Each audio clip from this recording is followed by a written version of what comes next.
지금 민주당의 모양을 보면 참으로 정말 본질인 내용에 대해서 아무도 말하지 않고 그야말로 이재명이라는 허접한 자에게 다 줄서기 바쁘죠. 4명의 소수만 이재명도 지금 대표직을 물러나야 되지 않겠느냐, 국민의힘도 물러나는데 이렇게 말을 하고, 자, 이재명 편에선 다수는 나갈 사람은 나가라고 큰 소리 치고 있습니다. 또 고문치사에 가담했던 이재명 과거 운동권 출신 척근이 민주당 검증위원회에서는 총선 공천 적격이라고 하고, 또 민주당은 운동권 셀프 특혜법을 강행 처리한다 하고 있고, 한때 386의 대표격인 김민석은 이낙연을 향해서 사꾸라라는 그런 쌍팔년도 발언을 하고 있습니다.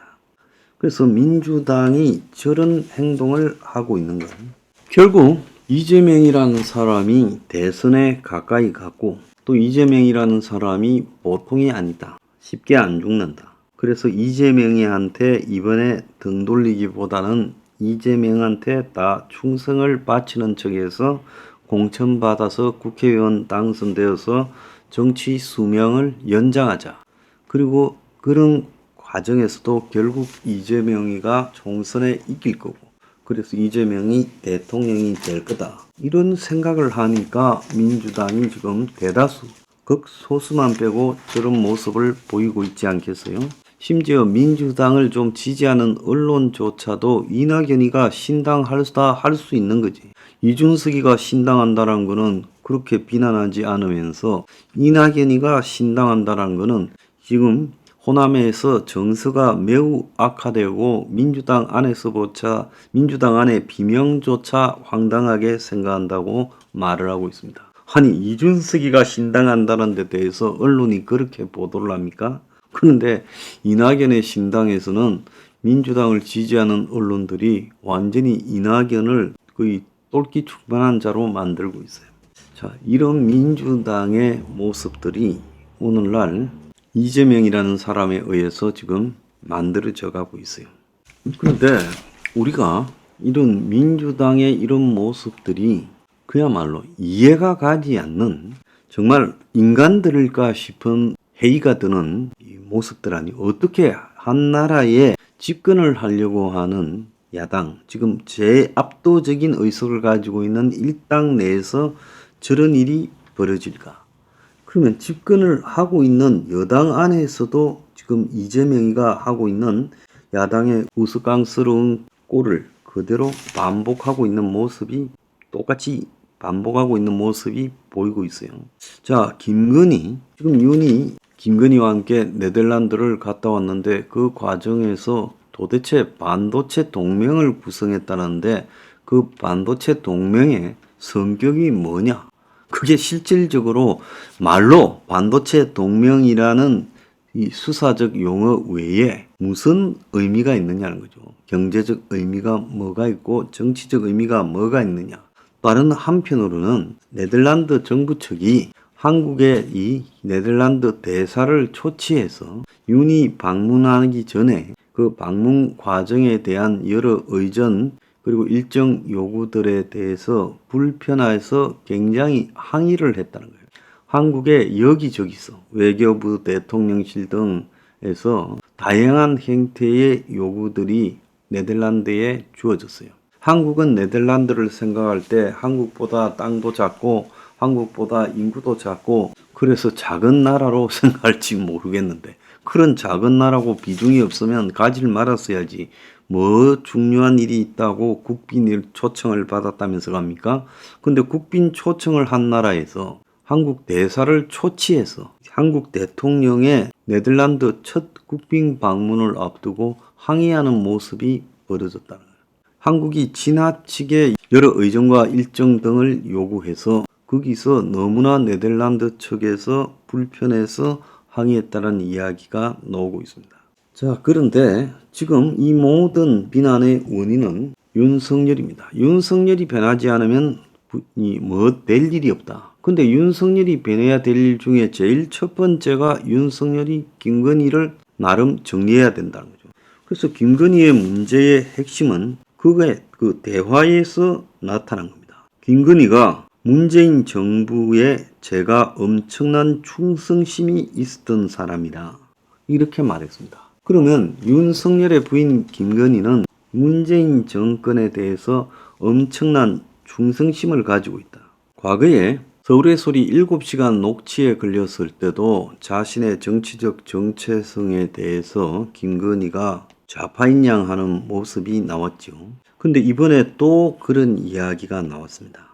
그러면 한국의 좌우를 그렇게 따지는 이 숙골 보수 세력들이 다 들고 일어났어. 김건희가 문재인에 대해 엄청난 충성심이 있었던 사람이라 이렇게 한 부분에 대해서 지적을 해야 되고, 어쨌든 보수의 힘으로 탄생한 정부니까 그들의 비위를 살짝 맞추는 건 있을 수 있지만 근본적으로는 그렇지 않고라는 말은, 자, 비위를 살짝 맞춰질 뿐이지 우리가 근본적으로 보수는 아니다라는 말 아니겠어요? 그래서 보수를 표를 얻기 위해서 이용했을 뿐이고 실제 내심은 보수가 아니다라는 보수 조롱으로 여겨질 발언이죠. 자, 여기에 대해서도 보수 진영에서 그냥 두지 않는다고 나와야 될 건데 다 입 다물고 있어요. 그러니까 이 보수라는 것이 썩어 문드러져서 회복 불능이라는 겁니다. 자, 비공식적인 대화에서도 너무 놀라운 발언을 했죠.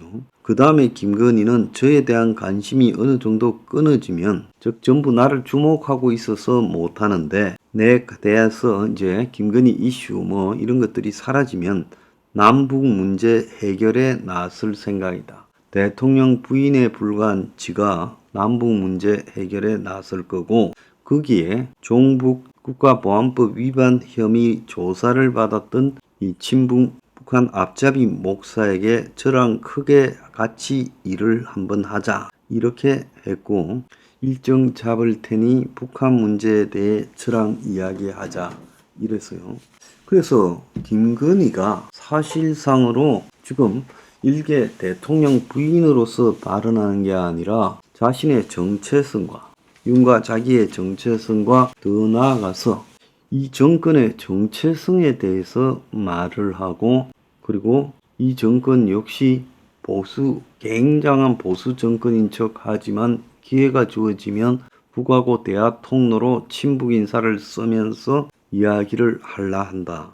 이렇게 한 거 아닙니까? 그러니까 김건희가 뭐 다무 몇 푼의 화장품이나 백이 탐이 나서 이 친북 목사를 만난 건 아닐 거라 봅니다. 솔직히 뭐 그런 거 갖다 주는 사람들이야 많을 수도 있죠. 그렇기 때문에 그런 백이나 화장품이 중요한 게 아니라 이 사람이 친북성이 있고 북에 왔다 갔다 하고 있고, 그렇기 때문에 김건희는 이 사람이 북한하고의 메신저가 될 수 있다고 생각하고 이 사람을 침 만찬에 부르고 또 2번이나 만나고 한 번 더 만나자 했을 거라는 거예요. 자, 여기에 김건희라는 자체라 인간에 대한 근본적인 리스크가 있다는 겁니다. 자, 윤은 지금 장제원이 김기현이 불출마를 말하고 있는데 실제로 대중은 김건희를 의심하고 있어요. 특히 보수 진영의 지금 김건희에 대한 우려점은 한두 개가 아니에요. 또 너무나 유치한 거는 서울의 소리라는 저 악덕 언론이 김건희가 명품 좋아한다는 걸 알고 최소의 명품을 가지고 미끼를 던져서 몰카 촬영을 낚는데 성공했다는 거예요. 자, 그런데 함정 취재했다고 김영란법 위반은 사라지지 않는다는 거죠. 자, 그런데 중요한 것은 이 대통령 부인이 개인 사무실로 친북 앞잡이격인 목사를 불러서 남북 문제에 같이 일하자면서 그때 갖고 간 명품백을 받았어요. 자, 중앙일보는 보수 진영이 경계심을 가질 만한 일이다, 배신감을 느낄 만한 일이라고 하는데, 이 보수 진영 자체에 대해서 저는 김건희나 윤석열이 아주 우습게 여기고 있다 이렇게 보고 있어요. 실제 그렇게 하는 보수 진영도 없잖아요. 그 많은 보수 단체 중에 다 입을 쳐닫고 있지 않습니까? 자, 그래서 이 문제를 뭉개고 가겠다고 하는 모양인데, 지금 야당이 김건희 특검을 밀어붙이고 이 특검의 내용에 이제 도이치모터스 주가 처음에 이거 양평 고속도로 이제 꼽사리를 끼운 데 이어서 종북 목사 화장품 백 문제도 집어넣을 거라고 봅니다. 자, 윤석열은 거부할 거라고 보고 갤럽에서는 특검 거부를 반대하는 여론이 70%고 자, 이럴 때 이제 민주당은 윤석열이 김건희를 지키기 위해서 내로남불로 그야말로 자신들의 의혹은 막고 이재명이만 탈탈 턴다. 김건희는 감싼다. 지금 이렇게 만들어서 중도표를 총선에서 흡수하려고 한다. 오늘도 또 중앙일보가 이런 이야기를 했어요.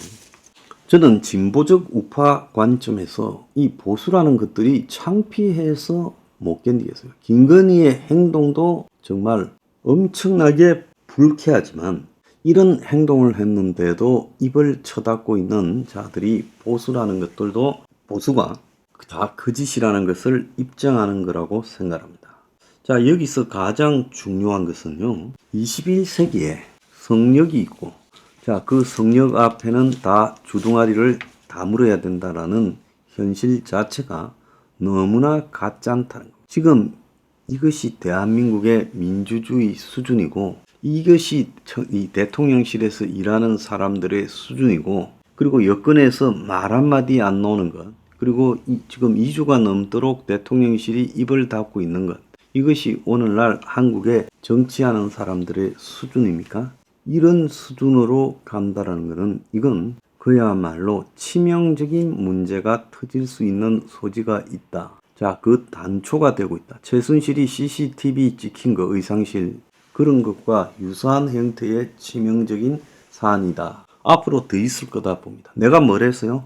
가을에 정기국회 중에 폭로가 터질 거다. 네? 김건희와 관련해서 그렇게 말하지 않았습니까? 정확하게 터졌잖아요. 이것만 있겠습니까? 함부로 떠들고 함부로 처신한 것이 또 없겠어요? 노답이라고 봅니다.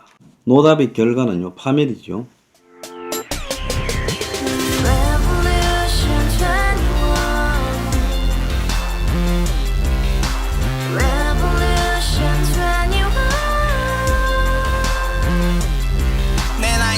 월세 30 코인빚만 300 서울에 온지 벌써 10년 아둥바둥 버텼지만 여전히 난 반지 하에 제왕 곰팡이 연문제약 내비랭 깡통망통 완전히 폭망 90원 창문만큼 작아진 내 꿈 연애 결혼 내 집 모든 게 헛꿈 1년 전 떠난 여친 울며 말했지 같이 써봤자 평생 가본 게 꼭꼭꼭라지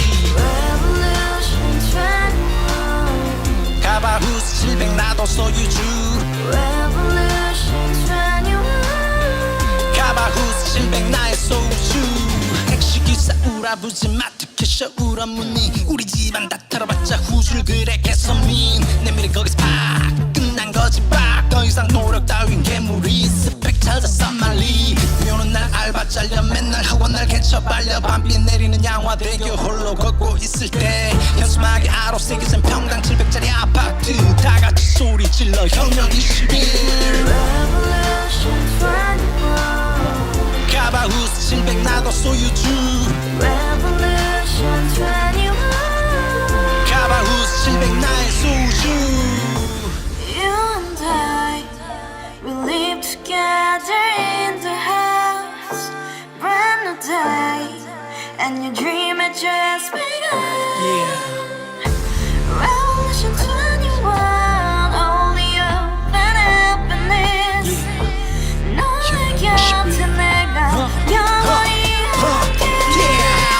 지금까지 정치인들 입만 열면 찝찝찝 개소리 멍멍멍 쳤다 하면 뻥 잘난 부모 만나 잘난 학교 나오면 뭐하나 우동살이 꽉 찬 대가리 깡통 소리 통통 저 푸른 조원이의 그림 같은 집을 짓고 평상 4,000 팔며